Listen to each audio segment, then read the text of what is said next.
नमस्ते माता बहनों, आप सभी का स्वागत है हमारे YouTube चैनल दिव्य प्रेरणा में। आज हम भगवान विष्णु जी और माता लक्ष्मी जी की बहुत बढ़िया कहानी सुनेंगे। एक बार भगवान विष्णु जी शेष नाग पर बैठे बैठे बोर हो गए और उन्होंने धरती पर घूमने का विचार मन में किया। वैसे भी कई साल बीत गए थे धरती पर आए और वह अपनी यात्रा की तैयारी में लग गए। स्वामी को तैयार होता देखकर माँ लक्ष्मी ने पूछा, आज सुबह सुबह कहाँ जाने की तैयारी हो रही है? विष्णु जी ने कहा, हे लक्ष्मी, मैं धरती लोक पर घूमने जा रहा हूँ। तो कुछ सोचकर माँ लक्ष्मी ने कहा, हे देव, क्या मैं भी आपके साथ चल सकती हूँ? भगवान विष्णु जी ने 2 पल सोचा, फिर कहा, एक शर्त पर तुम मेरे साथ चल सकती हो। धरती पर पहुंचकर उत्तर दिशा की ओर बिल्कुल मत देखना।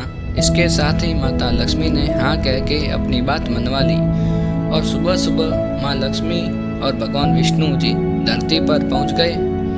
अभी अभी सूर्य देवता निकल रहे थे। रात बरसात होकर हटी थी। चारों ओर हरियाली ही हरियाली थी। उस समय चारों ओर बहुत शांति थी और धरती बहुत ही सुंदर दिखाई दे रही थी और माँ लक्ष्मी मंत्रमुग्ध होकर धरती को देख रही थी और भूल गई कि पति को क्या वचन देकर आई है। और चारों ओर देखती हुई कब उत्तर दिशा की ओर देखने लगी, पता ही नहीं चला। उत्तर दिशा में माँ लक्ष्मी को एक बहुत ही सुंदर बगीचा नजर आया और उस तरफ से भीनी भीनी खुशबू आ रही थी और बहुत ही सुंदर फूल खिल रहे थे। वह एक फूलों का खेत था और माँ लक्ष्मी बिना सोचे समझे उस खेत में गई और एक सुंदर सा फूल तोड़ लाई। लेकिन यह क्या, जब माँ लक्ष्मी भगवान विष्णु के पास वापस आई तो भगवान विष्णु जी की आंखों में आंसू थे और भगवान विष्णु ने माँ लक्ष्मी को कहा कि कभी भी किसी से बिना पूछे उसका कुछ भी नहीं लेना चाहिए और साथ ही अपना वचन भी याद दिलाया।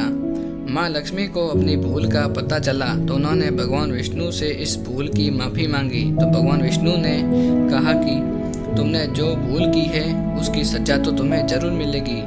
जिस माली के खेत से तुमने फूल बिना पूछे तोड़े है, यह एक प्रकार की चोरी है।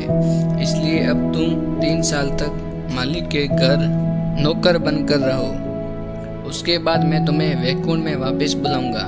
माँ लक्ष्मी ने चुपचाप सर झुकाकर कहा, हाँ। और माँ लक्ष्मी एक गरीब औरत का रूप धारण करके उस खेत के मालिक के घर गई। घर क्या, एक झोपड़ा था। मालिक का नाम माधव था। माधव की पत्नी 2 बेटे और 3 बेटियां थी। सभी उस छोटे से खेत में काम करके किसी तरह से गुजारा करते थे।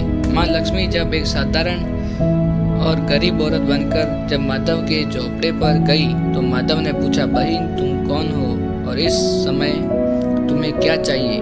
तब माँ लक्ष्मी ने कहा, मैं एक गरीब औरत हूँ, मेरी देखभाल करने वाला कोई नहीं है। मैंने कई दिनों से खाना भी नहीं खाया।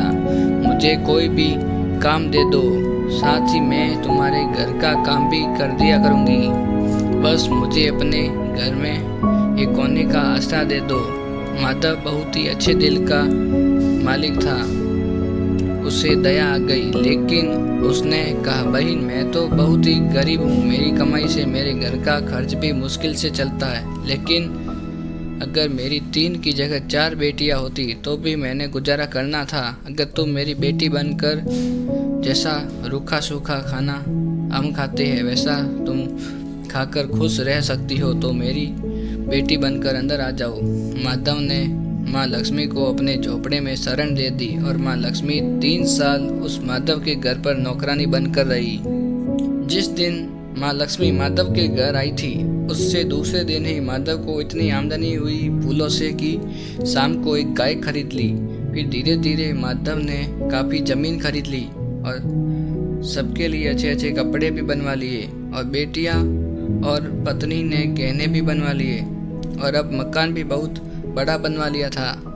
वह माधव हमेशा सोचता था कि मुझे यह सब इस महिला के आने के बाद मिला है। इस बेटी के रूप में मेरी किस्मत आ गई है। और अब 2-4 साल बीत गए थे, लेकिन माँ लक्ष्मी अब भी घर में और खेत में काम करती थी। एक दिन माधव जब अपने खेतों से काम खत्म करके घर आया तो उसने अपने घर के सामने द्वार पर एक देवी स्वरूप गहनों से लदी एक औरत को देखा। ध्यान से देखकर पहचान गया और यह तो मेरी मुंह बोली चौथी बेटी यानी वही औरत है, और पहचान गया कि यह तो माँ लक्ष्मी है। अब तक माधव का पूरा परिवार बाहर आ गया था और सब हैरान होकर माँ लक्ष्मी को देख रही थी। माधव बोला, माँ हमें माफ कर दो, हमने तेरे अनजाने में ही घर और खेत में काम करवा दिया है। माँ यह कैसा अपराध हो गया है, माँ हम सबको माफ कर दो। अब माँ लक्ष्मी मुस्कुराई और बोली, हे माधव, तुम बहुत ही अच्छे और दयालु व्यक्ति हो। तुमने मुझे अपनी बेटी की तरह से रखा, अपने परिवार के सदस्य की तरह से। इसके बदले में मैं तुम्हें वरदान देती हूँ कि तुम्हारे पास कभी भी खुशियों की और धन की कमी नहीं रहेगी। तुम्हें सारे सुख मिलेंगे जिसके तुम हकदार हो। और फिर माँ लक्ष्मी अपने स्वामी द्वारा भेजे गए रथ में बैठकर वैकुंठ चली गई। तो दोस्तों, माता बहनों, कहानी अगर अच्छी लगे तो वीडियो को लाइक करना, चैनल को सब्सक्राइब करना। फिर ऐसी बढ़िया कहानियों के साथ मिलते हैं।